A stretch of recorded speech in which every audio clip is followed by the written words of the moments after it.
Mr. Curtis, would you please state your full name for the record? My name is Clinton Eugene Curtis, And where do you reside? Tallahassee, Florida. And what is your profession? I'm a computer programmer. Would you please speak into the microphone so the audience can hear your testimony? I'm a computer programmer. Mr. Curtis, are there programs that can be used to secretly fix elections? Yes, How do you know that to be the case? because in October of 2000, I wrote a prototype for President Congressman Tom Feeney at the company I work for in Oviedo, Florida, that did just that. And when you say did just that, it would rig an election? It would flip the vote 51-49 to whoever you wanted it to go to and whichever race you wanted to win. And would that program that you designed be something that elections officials that might be on county boards of elections could detect? They'd never see it. Mr. Would you answer that question once again? They would never see it. So how would such a program, a secret program that fixes the election, how could it be detected? You would have to view it either in the source code, or you'd have to have a receipt and then count the hard paper against the actual vote total. Other than that, you won't see it. All right, Mr. Curtis, if you had been asked, you or others with your professional expertise had been asked to design a protective program that would protect the Ohio elections from against such software to fix the election, could you have done so? If we've been asked to make a program that can fix the election, sure, anybody can do it. No, could you have designed a program or a procedure or a protocol that would have protected Ohio against this kind of rigging? No, you have to look at the source code. You have to get probably programmers from both or all parties to look at the source code and determine if there's anything in there that shouldn't be there. I mean, it's a simple program. You're adding 1 to a person's total. It's 100 lines of code tops. All right. Are you aware of whether there was any protective action in Ohio against this kind of vote rigging through software? I don't know. You don't know? I don't know. You were not asked to assist in the development of any protective system. Is that correct? No, I was not. In Europe, have you reviewed at all the election results in Ohio? No, I haven't. Okay. Given the availability of such vote rigging software and the testimony that has been given under oath of substantial statistical anomalies and gross differences between exit polling data and the actual tabulated results, do you have an opinion whether or not the Ohio election, presidential election, was hacked? Yes, I would say it was. I mean, if you have exit polling data that is significantly off from the vote, then it's probably hacked. And your testimony is under oath? Yes, sir. And the testimony you've given is true? Yes, sir. Thank you.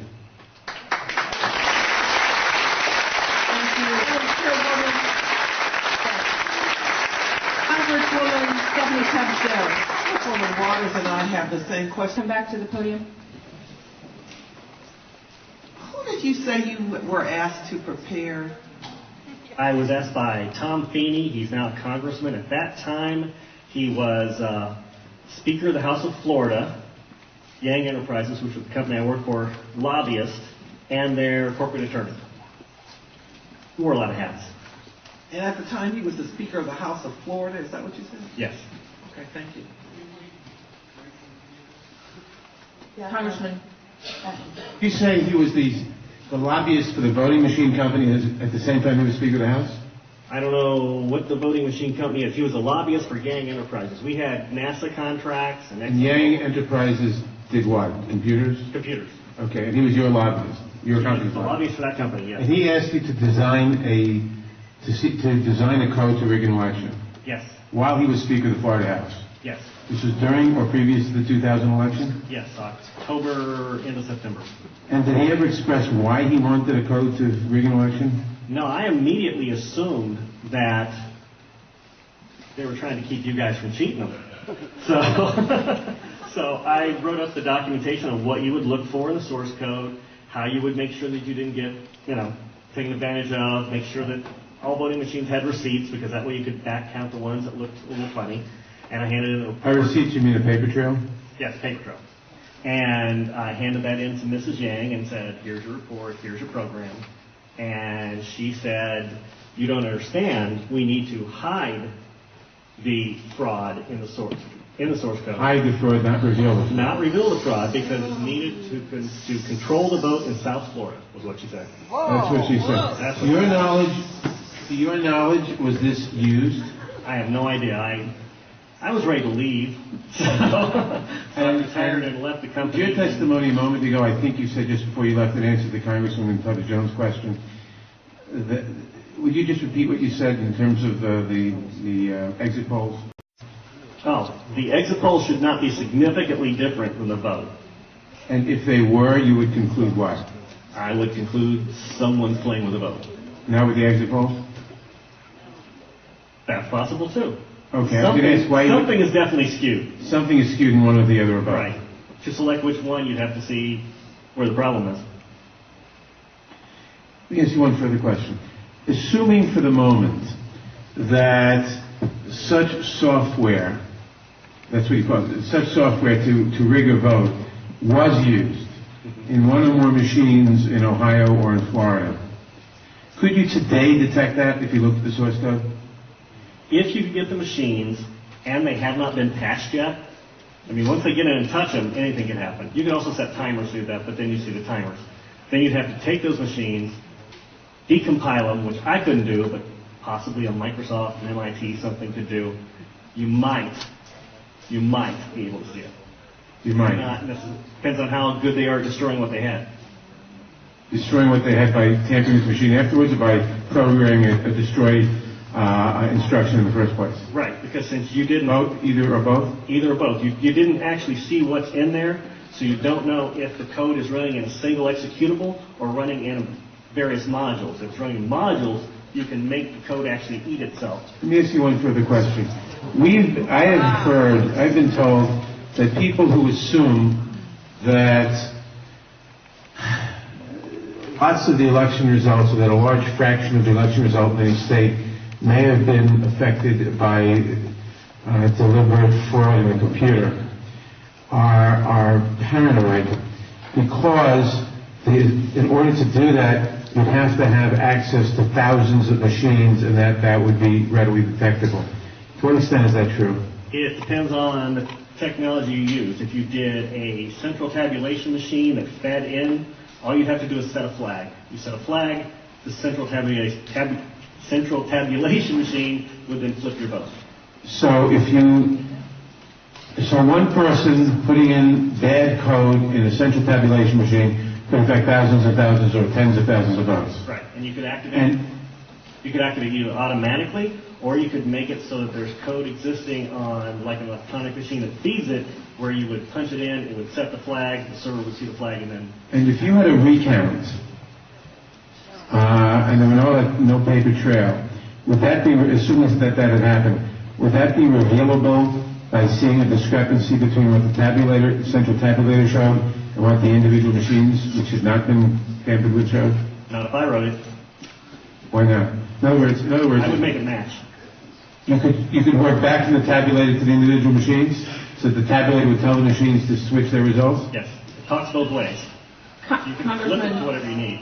And they actually do talk to each other, Yes. the machines As long and as the it's tabulator. hooked up, as long as it's networked together, they can talk to each other. So in other words, there is absolutely no assurance whatsoever on anything with regard to these machines. Absolutely none, unless you look at the source code and make sure it's safe before it goes out. Thank you very much. Thank you, Congressman Mathers. I know that Congresswoman Waters has a question, and then Senator Miller, and then Congresswoman Stephanie Tubbs Jones. This will only take a moment if you would come back to the... I'm new at this. As you know, there has been a lot of discussion about, I think it was Diebold Company, their relationship to the president and the administration, and supposedly comments about helping to ensure that the president was reelected. In your world, in your environment, have you heard any of this kind of discussion? Do you know people who work for Diebold? Do you have any sense of any actions that may have been taken? I don't know anything about that at all. Thank you. Sorry. Senator Miller? Thank you, Madam Chair. Sir, I suspect people will attack you in terms of your credibility. Could you restate once again your credentials?